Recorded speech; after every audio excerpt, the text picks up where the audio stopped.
Welcome to the Whiskey and Wisdom Podcast, coming to you from the Cargo District Recording Studios in Wilmington, North Carolina, where we discuss the most fascinating topics of life. I'm Tyler Yaw with my co-host, Chris Kellum, and each week we interview a special guest to learn how they acquired their wisdom over a glass of whiskey.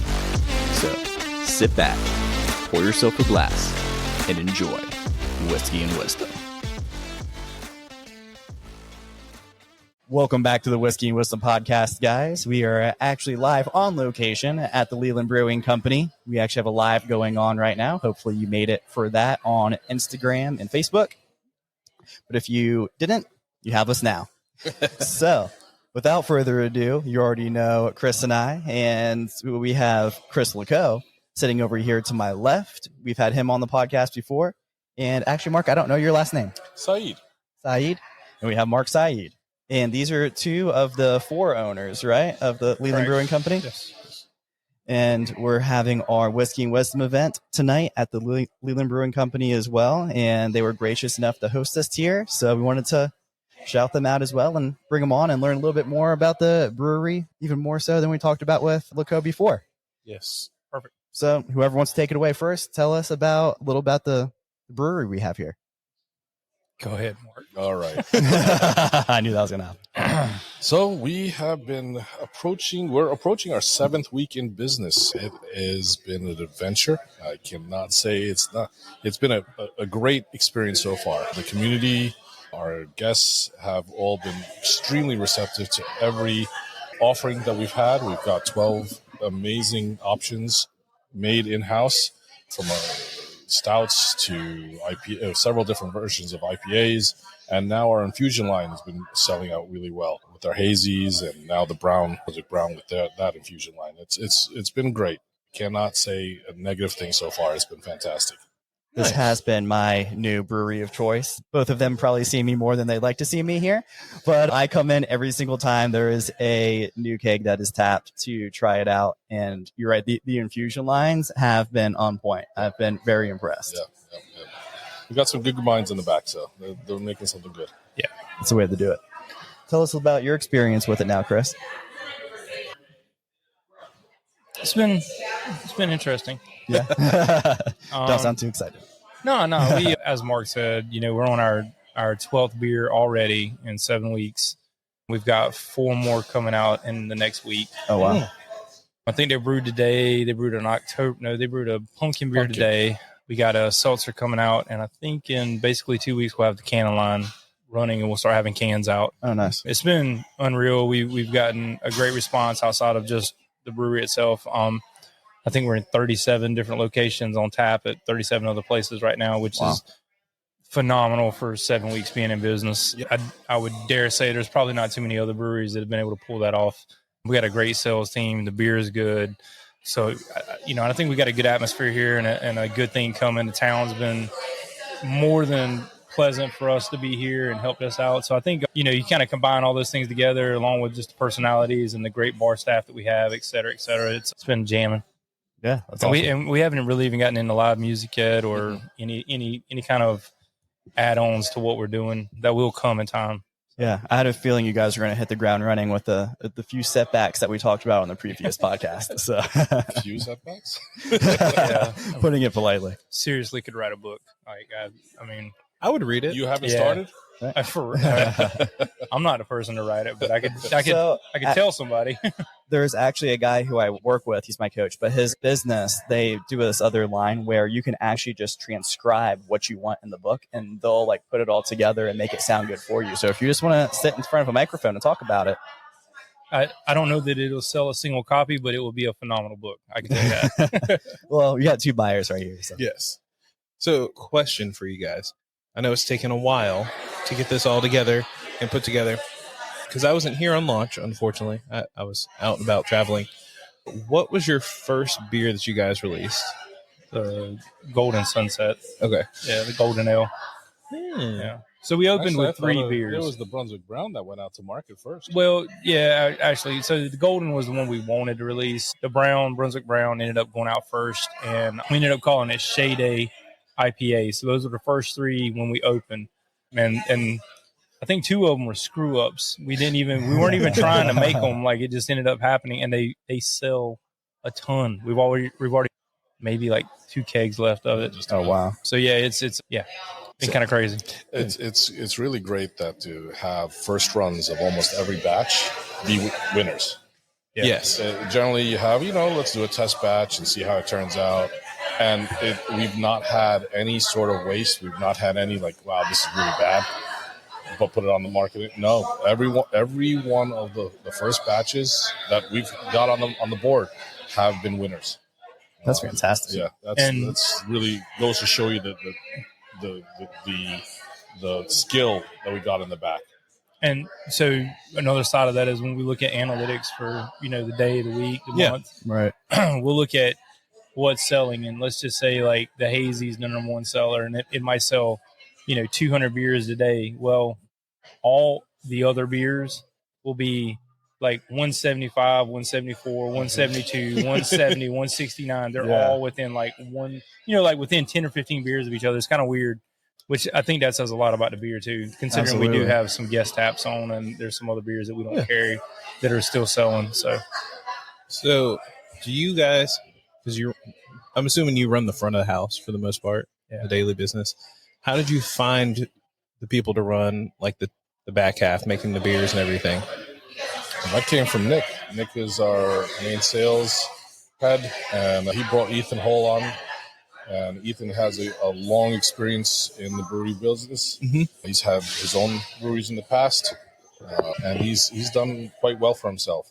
He's been an ex-Wilmington firefighter. Okay. And he approached us, looked over his resume, his reputation, and what he's done in the past, and let's go. We didn't try any of his products before, so this was we're all kind of working on faith, and faith worked out. Yeah. I love it. It seems like it's working out pretty well for the town, too. Every time I come in here, it's at different times, days of the week, and the bar stays pretty full for the most part around here. So I think Leland was really looking forward to something like this, and I think you guys delivered on what you were trying to accomplish so far.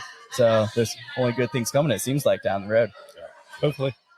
That's the plan, right? Right. Forward moving, progress. So, because I'm the one asking all the alcohol questions. Are you, once you hit like 16, is that going to be like your set and just rotate a few of them out? Or are you thinking of going a little bit more? Or are you just going to do a big rotation all year? I think the plan is have a base 16 and then keep with the infusion line. The infusion line is never going to be consistent. So you'll have a couple that will be like, that's a favorite, but it's seasonal. You won't have mango, pineapple in the wintertime. No. But you'll continually change out those flavors, move those things around. Will you have a pumpkin Oktoberfest? No, of course. So there will be changes throughout the menu, as well as what we can bring in house for those things that we will not produce in house, such as your sours and all those other items. Nice. So, because you mentioned infusion a few times, what exactly is that? Because we drink whiskey, not beer too much. So can you explain that? Basically, they take a half barrel, half keg, and put whatever they're going to infuse that product, that beer. They put it in there, let it sit for 3, 4, 5 days, whatever it is. Pull that stuff out. And so that's had time to soak into the beer and create a different flavor profile. Then they'll put it into another keg, pressurize it, and then we'll tap it. Like we got one coming out tomorrow, which is our stout with peanut butter, marshmallow, and banana. Oh, that sounds good. Supposed to be. He's been tasting it today, and he said it was on point. So yeah, you may want to keep that one on tap. Yeah. It sounds delicious. Yeah, and there's the things you can get all year. So yeah, I'm intrigued. Kind of see where you go from there with your infusion collection. And the beauty of a brewery is that you can have a small batch of something. Yeah. Keep it on tap. It'll keep for a while. Versus going mainstream with the larger, more distributable items where you would be producing a lot on a much larger scale. Okay. So where we're sitting now, what would you say is both of your favorite beers that you have on tap? Mine's the Wit. I like the Wit a lot. Yeah. The brown is really good. That is good. That's good. I'm drinking a golden right now. super light, easy.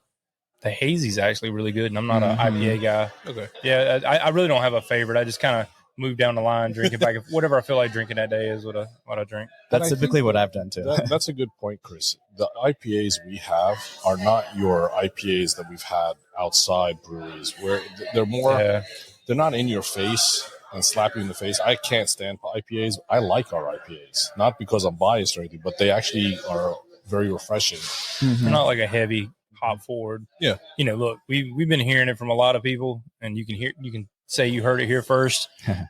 Tropical Lightning is the biggest name around here, and that's a great beer. But most people is not going to drink 3 or 4 of those. You're going to drink 1 or 2. Yeah. We have been hearing from a lot of beer guys that our Seneca Guns is going to make a run for them. Like that's going to be one that's going to push Tropical Lightning pretty hard. Which would be great because to be able to be in that same league and to have anything remotely close to what Wilmington Brewing has done there would be amazing. We would honor that any way we could. So hopefully that beer does continue to push on and can win over some people that just can't handle a lot of that big, heavy, hoppy, strong IPA. I can second that too. That's what I'm sipping on right now too. It's just out of my reach. But I was doing the same thing at first too before I tried the Seneca Guns, just kind of bouncing around. Like I liked them all, and it's like, what do I feel like drinking today? But I've been going back to that one. Like my second beer every single time is going back to that Seneca Gun. Thank so you. I agree. Yeah, that was very good. So because you guys are exploding in the market, do you have plans to expand the brewery at all, or are you just gonna, sit where we're at, make a new location or something? Unless one of us wins the lottery tomorrow, it's just going to be a while. Okay. I mean, we got plans, obviously. We own 5 acres here.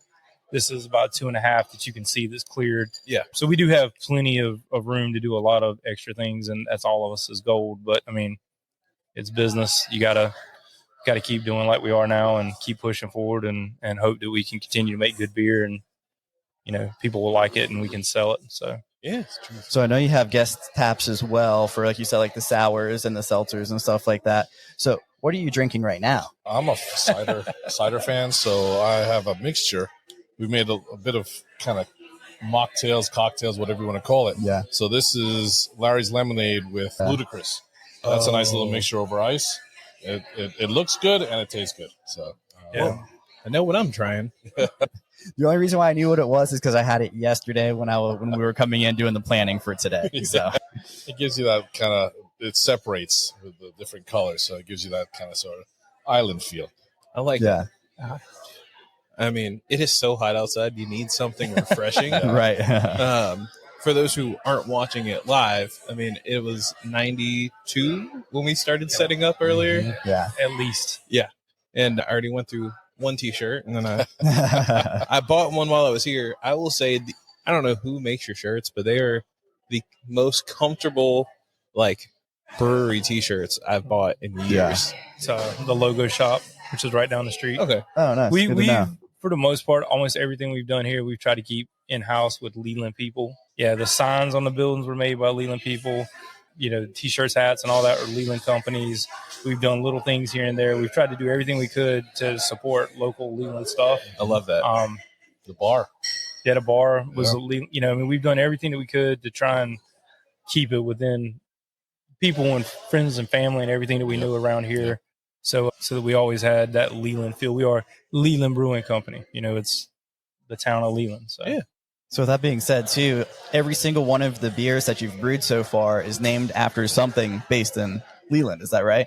basically, Yeah. basically, yeah. Or Brunswick County in the area. Yeah. L.A. There's a couple of them. L.A.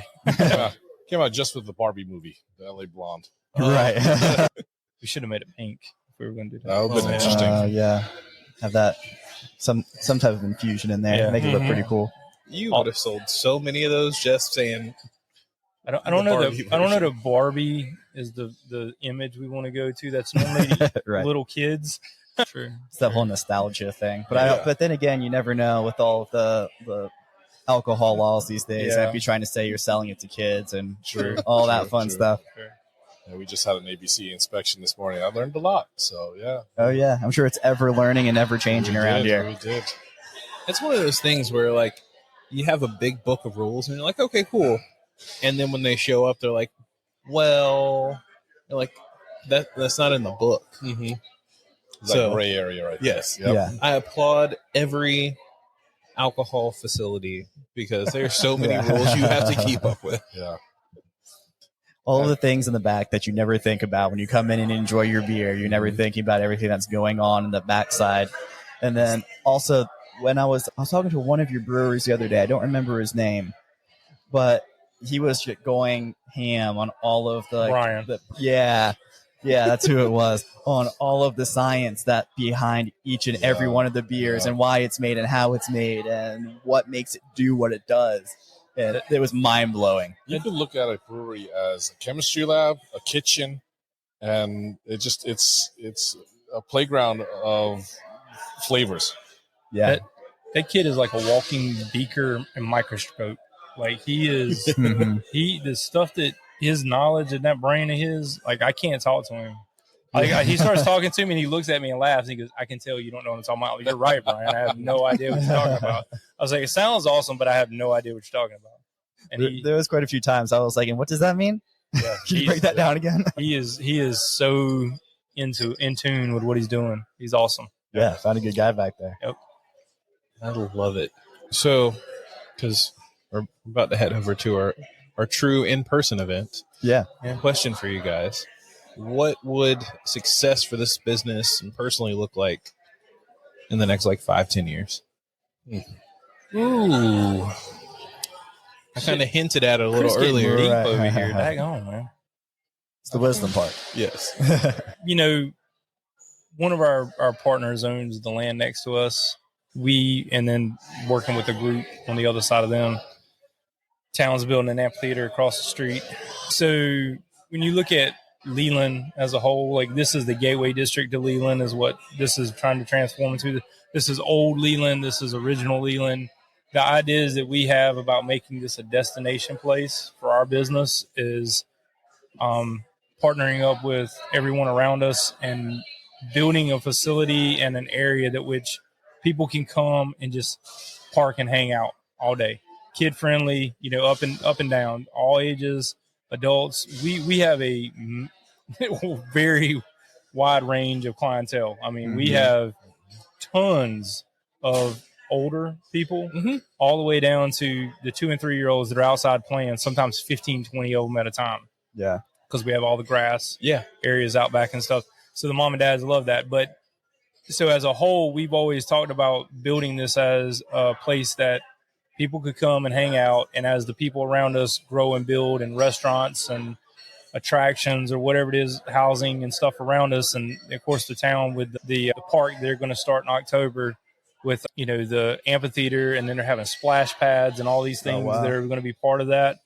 It's going to just be a destination for people that don't necessarily want to have to go over the bridge into Wilmington. And then also there's a lot of people that would start coming from Wilmington and understanding that Leland is not just this hole in the wall. Leland is like a big place and constantly growing. Becoming a hub. Yeah. This will be a hub for gathering. We're establishing ourselves as the main attraction in Leland, hopefully Brunswick County, to attract all those families driving in, walking in, as you have as much residential building in the area. Definitely wanted to ensure that this is a welcoming location for your dates, for your families, for your I want to just get out of the house, I want to do something, come to the brewery. Yes, we've been able to do stuff that most breweries can't. We have space and land. Right. Yeah. I mean, our building's close to 8,000 square feet, but again, with 5 acres, there's a lot. With the restaurant we're building out back and the different things that we're doing. And the way we set this building up with the multiple layers of sitting out front with another bar, sitting in the back with a restaurant. You can do live music outside. If you don't want to hear it, come inside. As we're sitting here, we have couches. There's no speakers upstairs. It's just a different vibe. So that's like kind of our long-term goals with this, is to turn this into a just come hang out place that fits for everybody, So. Brings up a good point. When I was setting out all the invites for people to come here, that the guests have been on the podcast, I've had a few people reach out and they're like, oh, I haven't been able to find someone for the kids. And I was like, still come on out. There's Right. always like, how old are your kids? There's kids out there playing with them. They'll find a friend to go and play with out in the grass. Oh, it's wide So open. they were super excited knowing that they could bring their kids out here and kind of hang out and just kind of relax too. Yep. So yeah, I love that concept, especially having 2 little ones myself. But yeah, I just wanted to say thank you guys for y'all. hopping on before we go crazy and go talking to a bunch of people. Yeah. I mean, it's been great to show up here. Hopefully we'll come back and do something else. Thank you for coming. Hey, thank you for allowing this to be your like 1 year celebration. Oh, of course. Oh yeah, Happy- absolutely. happy Appreciate 1 you year. having that. Congratulations. Yeah. Thanks. Thank you. Thanks for opening it up for us. Yeah, I was surprised slightly that we made it to a year. It was nice to show up to a spot that is this great and this new to kind of celebrate. It's our Yeah, pleasure. especially It's a our pleasure. past guest on the podcast made it even better too. Yeah. Brings it all together. Awesome. So check them out at Leland Brewing Co. Just On lelandbrewing.com. there you go. And Instagram. We're on Instagram, Snapchat, Facebook, Dude. YouTube, TikTok, Oh yeah, all Everything. of them. Yeah, all of them. love it. they have a great social media team. our Shout out team. to all of them. Yeah. Ryan and Gentry, they're doing a fantastic job. Ryan and Gentry. Yeah, Ryan's Yeah. working right now. Love it. Well, thank you, fellas. Cheers. Cheers. Where you at, Tyler? You're sure. That's all. He's over here slacking.